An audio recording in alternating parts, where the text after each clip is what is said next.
Alors ici, Shalom, cette nouvelle vidéo, comme promis, sur la nouvelle alliance, qui je vais vous le montrer aujourd'hui,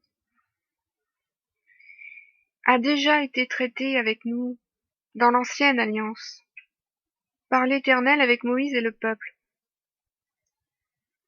Parce que oui, le Père a déjà traité cette nouvelle alliance avec nous, après que le peuple ait marché pendant 40 ans dans le désert. Et nous allons le voir ici. Nous le voyons déjà dans le Deutéronome 29, où le Père Éternel Elohim nous dit: voici les paroles de l'alliance que l'Éternel ordonna à Moïse de traiter avec les enfants d'Israël, au pays de Moab, outre l'alliance qu'il avait traitée avec eux à Horeb. Voyez qu'ici, il parle qu'il traite une autre alliance au pays de Moab, outre celle qu'il avait traitée sur le mont Sinaï à Horeb. Dans ma Bible, on parle du renouvellement de l'alliance. Renouvellement. On sait que, oui, la nouvelle alliance est un renouvellement de l'ancienne alliance. Mais ce que nous ne voyons pas, c'est que cette nouvelle alliance a déjà été traitée avec nous avant Yeshua. Et ça, c'est vrai, c'est une sacrée découverte. Donc là, nous voyons que l'Éternel va traiter une alliance au pays de Moab.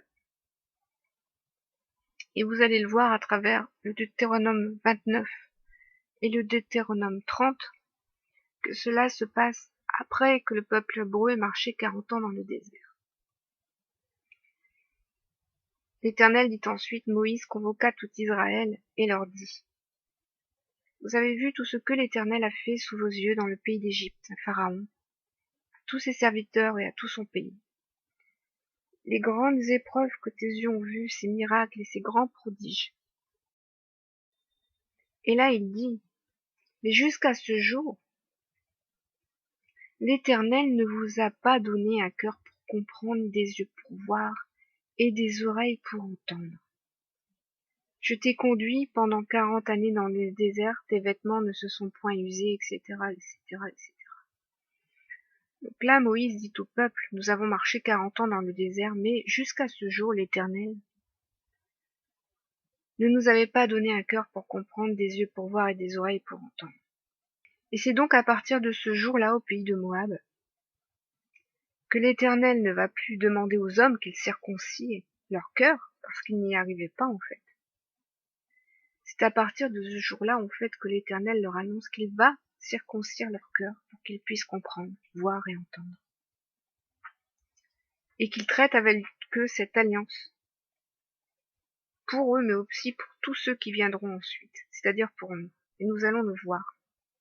Deutéronome 29, il dira donc, à partir du verset 10, vous vous présentez aujourd'hui devant l'Éternel votre Dieu, vous tous, vos chefs de tribus, vos anciens, vos officiers, tous les hommes d'Israël, vos enfants, vos femmes, et l'étranger qui est au milieu de ton camp, depuis celui qui coupe ton bois jusqu'à celui qui puise ton eau. Et là, il dit, à partir du verset 12, tu te présentes pour entrer dans l'alliance de l'Éternel. Vous voyez, vous n'êtes plus au mont Sinaï, vous êtes au pays de Moab. Certains disent sur le mont Nebo. Tu te présentes pour entrer dans l'alliance de l'Éternel, ton Dieu, dans cette alliance contractée avec serment, et que l'Éternel ton Dieu traite en ce jour avec toi, afin de t'établir aujourd'hui pour son peuple, et d'être lui-même ton Dieu, comme il te l'a dit, et comme il l'a juré à tes pères Abraham, Isaac et Jacob. Et il dira ensuite, au verset 14, ce n'est point avec vous seuls que je traite cette alliance. Cette alliance contractée avec serment. Mais c'est avec ceux qui sont parmi vous, présents en ce jour, devant l'Éternel, notre Dieu. Et il rajoute, et avec ceux qui ne sont point ici parmi nous en ce jour. C'est-à-dire tous ceux qui seront issus de la postérité d'Israël, pour les générations à venir. Il est dit ensuite, les choses cachées sont à l'Éternel notre Dieu, les choses révélées sont à nous, à nos enfants à perpétuité, afin que nous mettions en pratique toutes les paroles de cette loi. Parce que c'est ici que Dieu traite l'alliance renouvelée du mont Sinaï, avec tout le peuple d'Israël et tous les enfants qui naîtront à perpétuité. C'est quand même une révélation incroyable. Nous qui pensons que la nouvelle alliance ne commence que à partir de Yeshua. Non, elle a déjà été traitée avec nous, après les 40 ans dans le désert, par l'Éternel avec le peuple d'Israël. Pour nous, les enfants, issus de cette postérité. Alors nous le voyons encore au Deutéronome 36, où l'Éternel, ton Dieu, circoncira ton cœur et le cœur de ta postérité. Ici, l'Éternel annonce qu'il circoncira ton cœur et le cœur de ta postérité, et que tu aimeras ton Dieu de tout ton cœur, de toute ton âme, et que tu vives. C'est d'ailleurs pourquoi Paul dira en Romains 2, verset 29, mais le juif, c'est celui qui l'est intérieurement, et la circoncision, c'est celle du cœur, selon l'esprit, non selon la lettre, et que c'est ici le véritable juif, que la véritable louange qui vient de ce juif ne vient pas des hommes, mais de Dieu. Voilà, enfants d'Élohim, j'espère que cette petite vidéo vous aura édifié, vous aura révélé la magnificence de la parole, car la parole est vraiment magnifique.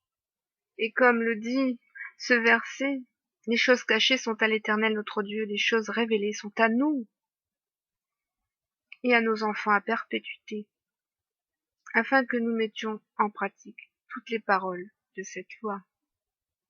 J'espère que cette édification pourra exhorter ceux qui sont à tort ennemis de la Torah, ennemis de la parole de l'Éternel, afin qu'ils reviennent à cette parole, afin d'avoir, comme le dit le Père, un cœur pour comprendre, des yeux pour voir et des oreilles pour entendre, tout ce qui concerne cette alliance dans laquelle nous sommes entrés aujourd'hui, parce qu'elle nous est enseignée dans la Torah. Dieu ne change pas. Yeshua n'est pas venu pour nous faire connaître un Dieu différent de celui de Moïse. C'est le même Dieu qu'il est venu nous faire connaître, Yeshua, le Dieu d'Abraham, d'Isaac et de Jacob. Et ce n'est pas une autre parole qu'il est venu nous enseigner, mais c'est la même parole qu'il est venu accomplir pour qu'elle puisse être, elle aussi, accomplie en nous. Paul le dit d'ailleurs dans Romains 3. Il parlait à ceux qui pratiquaient la loi selon les œuvres de la lettre. Et comme il dit, mais non de ceux qui aujourd'hui pratiquent la foi de la loi. Parce qu'il parle de la foi de la loi. Pratiquer la foi de la loi, c'est croire en cette loi. Et il précisera à la fin du chapitre, il le précisera admirablement, que la foi n'anéantit pas la loi, mais au contraire, elle la confirme.